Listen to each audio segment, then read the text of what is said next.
Bonjour, c'est Cédric. Alors dans la vidéo de cette semaine, on fait une analyse technique des indices pour prendre la température et vous allez voir qu'il y a des nouvelles choses qui sont en train de se passer, notamment sur les indices américains et c'est plutôt positif. Je vais aussi vous montrer à quoi ressemblait un bon marché pour swing trader avec un petit flashback en arrière exactement au même moment, c'est-à-dire fin février de l'année 2015. Vous allez comprendre que les opportunités qui étaient retournées par nos screeners il y a un an ne ressemblent plus du tout à celles qui sont retournées par nos screeners en ce moment. Et je vais vous proposer 3-4 opportunités qui ont été justement retournées par nos screeners ces 2 dernières semaines. Et vous allez comprendre pourquoi je ne veux pas les trader, pourquoi je vous recommande de ne pas trader en ce moment, de ne pas swing trader les marchés, tant qu'on n'a pas la validation du retour des acheteurs, qui sera donc notamment donné par les indices. On attaque tout de suite cette vidéo qui est un peu technique et qui est concentrée uniquement sur du swing trading. Alors, on commence par l'analyse des indices, le SP500. Je rappelle simplement qu'on est vendredi, au moment où je tourne cette vidéo, tout simplement parce que ProRealTime fait une mise à jour ce week-end et je ne pourrais pas vous faire de vidéo en comprenant la séance du vendredi, séance de bourse terminée. Donc là, c'est séance de bourse du jeudi terminée. Alors, le SP500 en journalier, pour moi, c'est le plus bel indicateur, hein, le SP500 actuellement, de ce qui se passe sur les indices. C'est celui qui respecte le mieux les niveaux techniques, qui représente le mieux la psychologie des investisseurs. Vous voyez que ce support à moyen long terme, il a parfaitement tenu. On a dessiné notre double creux ici. On a une autre petit pivot à court terme que j'avais mis en avant il y a 2 semaines qui a été cassé à la hausse. On est venu rechercher le haut ici de la borne. On a un beau double creux qui est en train de se former. Et là, jeudi, on a eu la validation, une première validation, en tout cas une première tentative d'incursion au-dessus de ce double creux. Donc on va voir si ça se valide et ça se conforte dans les séances à venir. En tout cas, là, on a un rebond. D'un point de vue technique, c'est un signal technique comme quoi un rebond est amorcé pour atteindre la zone des 2000, voire des 2050 points, voire un petit peu plus haut. On verra comment ça se passe. Donc là, le SP500 nous informe qu'on a un rebond de marché qui est enclenché. Si on passe en hebdomadaire, on a effectivement notre pivot, là on a un double creux et notre pivot qui est en train d'être validé en semaine. Je rappelle que là on est à la clôture du jeudi soir, donc je ne sais pas encore ce qui va se passer vendredi, mais si on clôture au-dessus là, cette bougie clôture en fin de semaine au-dessus du pivot, on a un signal comme quoi un rebond de marché est en cours pour les quelques prochaines semaines. Donc vous voyez que là aussi, tout ça s'est formé pile poil sur le niveau de support à moyen long terme. Donc voilà, pour moi le SP500 c'est vraiment ce qu'il y a de plus propre sur les différents indices boursiers. Sur les autres il y a pas mal de volatilité, hein. Le Nasdaq aussi est relativement propre. On est venu chercher le niveau de support à moyen long terme, donc tant qu'il n'est pas cassé, hein, tant qu'on casse pas sous ces niveaux là, aux États-Unis on pourra pas dire qu'on est engagé dans un marché baissier. Là on a eu le rebond en hebdomadaire, on n'a pas encore passé le petit pivot. Si je fais un zoom en journalier, vous voyez qu'on a potentiellement une épaule tête-épaule inversée en train de se former, donc épaule, tête, et là ce serait l'épaule en formation, et si on casse par le haut, on a notre rebond de marché qui pourrait nous amener tester les nouveaux, enfin les plus hauts historiques. Donc on va voir ce qui se passe dans les prochaines semaines, mais on n'est pas du tout engagé dans un marché baissier aux États-Unis. Du coup, les États-Unis, vu qu'ils drive, ils ont tout simplement donné le ton pour les marchés européens. Vous voyez qu'il y a 2 semaines, on avait eu un signal comme quoi on entrait, voilà, ça cassait par le bas et on entrait dans un marché baissier. On a repris cette zone la semaine d'après, donc le signal a été invalidé. Et là, on est tout simplement dans un range très volatile. Sur le DAX, c'est pareil que sur le CAC 40. On a vu un signal comme quoi on entrait dans un marché baissier la semaine du 8 février. La semaine d'après, on a repris le support moyen long terme. Donc ça annule ce signal et on peut simplement en conclure qu'on est dans un gros range avec beaucoup de volatilité, et pour qu'on anticipe quelque chose, une vague de hausse, il faudrait qu'on vienne clôturer au-dessus de ce pivot, donc que ça nous forme un beau point d'inflexion, ce qui n'est pas le cas pour l'Europe. Donc vous voyez qu'en Europe, on est vraiment dans le flou, beaucoup de volatilité, faux signaux techniques. Par contre, aux États-Unis, on a quelque chose de beaucoup plus propre, des niveaux qui sont bien respectés, des belles figures chartistes qui sont mises en avant. Donc on va davantage se concentrer sur les signaux techniques qui sont délivrés par les indices américains au cours de ces prochaines semaines pour pouvoir tout simplement, on traite pas les indices, c'est tout simplement pour prendre la température des marchés.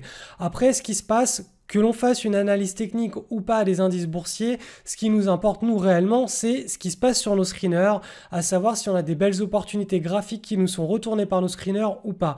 Lorsque l'on a des belles opportunités graphiques qui sont retournées par nos screeners, ça signifie tout simplement que les investisseurs reviennent sur les marchés et qu'on va pouvoir poser des beaux trades, des beaux swing trades sur les actions. C'est pas encore le cas, vous allez voir, je vais vous présenter deux actions qui étaient pas trop mal cette semaine. Mais on n'a pas du tout encore ce retour des investisseurs massivement sur le marché. Donc voilà, nous tout ce qu'on traite, c'est les screeners. Et encore une fois, je le répète, les indices boursiers, l'analyse technique des indices boursiers est simplement là pour nous donner, pour prendre la température des marchés. On ne traite pas directement les indices boursiers. Il y a beaucoup trop de faux signaux sur les indices boursiers. Alors juste avant de vous présenter les actions que j'ai trouvées ces deux dernières semaines, puisque la semaine dernière je n'ai pas pu vous faire une vidéo hebdo des marchés parce qu'il n'y avait pas grand chose d'intéressant à dire. Je voulais simplement vous montrer ce qu'on avait l'année dernière au même moment, c'est-à-dire sur la première semaine, la 4e semaine de février. C'est-à-dire que vous pouvez retourner dans YouTube, regarder ce que j'ai publié en vidéo comme analyse du marché. Vous allez retomber sur quelques-unes des actions que je vous présente là. C'était les actions que j'ai présentées l'année dernière à la même période. Vous allez voir que là, ce qu'on avait l'année dernière, ça n'a rien à voir avec ce qu'on a maintenant. Regardez par exemple, première action, WAC en février, donc fin février 2015. Une belle pattern, un beau breakout, des volumes et derrière ça part.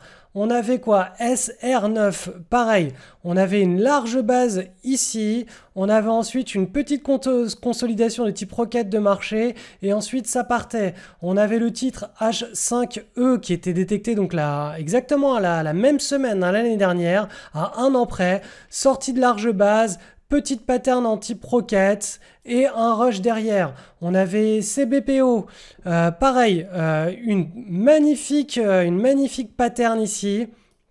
En février, le breakout ici autour de février, une nouvelle petite pattern ici avec un potentiel trade, mini trade de roquette par la suite. Et on avait le trend ensuite qui... Voilà, enfin, on avait vraiment des très très jolis patterns, hein. C'était vraiment quelque chose de très sympathique, large base, bim ça part, enfin voilà.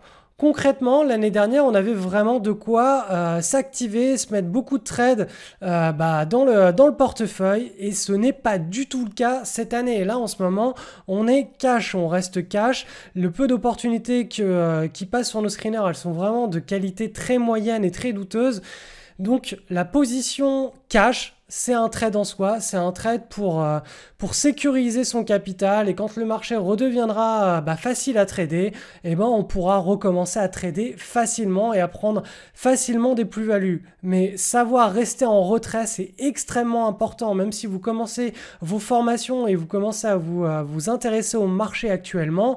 Prenez conscience que c'est pas la bonne période pour trader tout de suite en réel. Apprenez bien les process, regardez un petit peu dans l'historique passé ce qui s'est passé, regardez mes vidéos YouTube pour analyser pendant les bonnes périodes à quoi ressemblaient les bonnes opportunités de marché, mais n'essayez pas d'entrer maintenant sur des trades qui sont douteux, attendez que les conditions de marché soient bonnes. De toute façon, avec le format que je délivre, hein, cette vidéo hebdo, je la délivre toutes les semaines, vous allez être très rapidement informé quand le marché change et le marché devient bon pour faire du swing trading, puisque je fais vraiment le point semaine après semaine. Donc ça vous permet d'avoir en quelque sorte une boussole automatique, puisque je suis là pour vous dire on reste en dehors, on peut commencer à relancer quelques trades ou on est agressif sur les marchés et puis on peut y aller, mettre un petit peu plus la gomme sur notre money management et notre risque par trade pour pouvoir booster la performance, ou au contraire comme en ce moment, on reste en dehors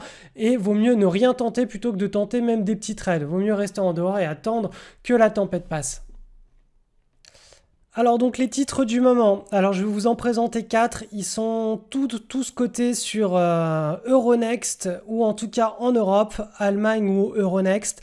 Le premier c'est EKT, donc alors c'est une pattern en hebdomadaire. Regardez en hebdomadaire, on a un beau trend haussier, on a cette large base qui s'est construite, on a la petite micro-pattern. Ici, première tentative de breakout le 1er février. Vous voyez que pendant ces 2 semaines, on a eu des volumes en augmentation avant le breakout, pendant le breakout, et on a eu la validation du breakout puisqu'on a cassé au-delà pendant la semaine du 15 février, donc la semaine dernière. Donc en journalier, on avait effectivement un pivot qui était bien respecté ici. Première tentative ici sur le breakout, des volumes très faibles. Les volumes sont arrivés ici le 16 février, donc là, on avait, voilà, notre vrai signal ici de breakout avec une prise de position potentiellement donc le lendemain ou le surlendemain sur l'accélération. Encore une fois, ce titre, enfin voilà, c'est des titres que moi je ne traite pas tant que le marché ne me redonne pas de direction claire. Je lance même plus de sonde sur les marchés, j'attends de voir ce qui se passe. Et si le marché doit nous délivrer une nouvelle jambe haussière de plusieurs trimestres, on aura tout l'occasion d'avoir de très nombreuses opportunités. En attendant, vaut mieux rester cash. Même si on loupe quelques petites opportunités comme ça, on loupera davantage des mauvais trades que des bons trades, hein. Croyez-moi, quand les marchés sont bons, les bons trades ils s'enchaînent. Quand les marchés sont mauvais, même un trade qui semble bon, la plupart du temps se termine par une petite perte. Donc vaut mieux rester en dehors, croyez-moi. Donc ensuite on a le titre TERB. Donc voilà encore un titre qui manque cruellement de liquidité. La pattern n'était pas trop mal dans le sens où voilà, les bandeaux boulangers se resserrent bien sur la fin. On a ici le pivot qui est mis en avant. Ça manque de fluctuation avant le pivot. On n'a pas cette liquidité apparente et on n'a pas cette prédictibilité qui est vraiment mise en avant sur ce titre. On a le breakout avec des volumes, encore une fois, voilà, l'action manque beaucoup de liquidité et les conditions de marché derrière ne sont pas très joli pour des trades. L'action SQLI, une base micro-pattern, breakout ici avec des volumes en augmentation. On s'est extirpé d'une large base ici. On a une base, 2 bases, donc vous voyez que c'est la deuxième base. En plus, l'idéal, c'est vraiment de prendre des premières, de soit avoir des magnifiques larges bases et trader directement les breakouts de ces larges bases quand on a quelque chose de très propre, ou de prendre la position sur la première petite base après la large base. Quand on a déjà une deuxième base ici, si le marché derrière n'est pas haussier, il y a de fortes chances pour que ça se finisse en breakout avorté. C'est comme ça, la psychologie acheteuse des acheteurs, elle ne va pas perdurer indéfiniment. Il y a toujours des limites et quand le marché n'est pas fort derrière, quand il est poussif comme en ce moment, quand il est mou, en général, les mouvements ne tiennent pas longtemps.